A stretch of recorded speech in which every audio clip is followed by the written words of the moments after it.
राजस्थान में करीब 15 साल पहले जोधपुर में जाट समाज में एक सभा हो रही थी। इस समय राजस्थान में बीजेपी के पास कोई बड़ा जाट चेहरा नहीं था, तो दिल्ली से जाट नेता और वाजपेयी सरकार के मंत्री साहब सिंह वर्मा को इस इलाके में प्रचार के लिए बुलाया गया।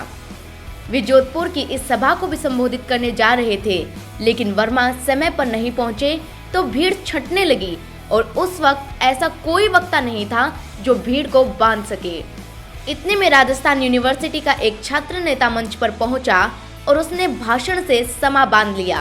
ये नेता हनुमान बेनीवाल ही थे, जो अपनी भाषण शैली से ऐसे लोकप्रिय हुए कि आज तक कोई सियासी पार्टी उनका तोड़ नहीं निकाल पाई है।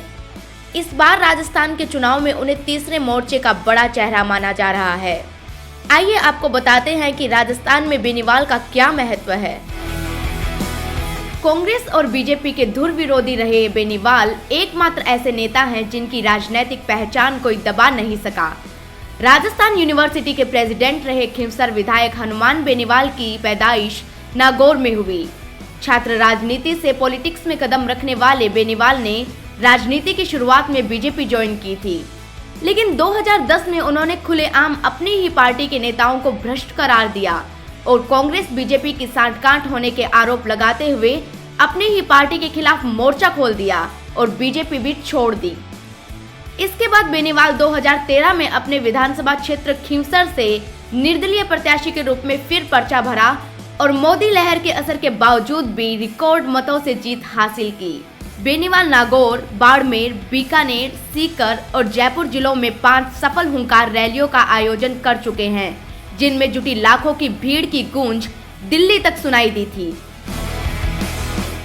बीजेपी से बागी होकर बेनीवाल ने राष्ट्रीय लोकतांत्रिक पार्टी का गठन किया और इस बार के चुनाव में उन्होंने ज्यादातर दोनों पार्टियों से बागे हुए नेताओं को ही टिकट दिया है।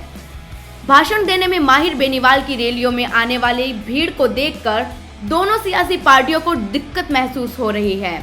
उनकी पार्टी ने राजस्थान में 57 सीटों पर अपने उम्मीदवार उतारे हैं। जाटों की लड़ाई को आगे ले जाने का बेनीवाल का एकमात्र सपना था। यही कारण है कि जाट आरक्षण का विरोध करने वाली राजपूत करनी सेना से उनकी कभी नहीं बनी। युवाओं को साथ लेकर चलने वाले बेनीवाल का कहना है कि बीजेपी और कांग्रेस की आपसी साठगांठ है और दोनों ही पार्टियां एक दूसरे के भ्रष्टाचार को छुपाती है, इसलिए किसी क्षेत्रीय पार्टी का राज राजस्थान में होना ही चाहिए। वे ठोक बजाकर कहते हैं कि चाहे कुछ मिले या ना मिले, वे दोनों पार्टियों को चुनाव में कड़ी टक्कर देंगे। बेनीवाल सबसे ज्यादा लोकप्रिय जाट नेता बन चुके हैं और यही कारण है कि विधानसभा चुनावों में यह जाट नेता दोनों सियासी पार्टियों के लिए सरदर्द बना हुआ है।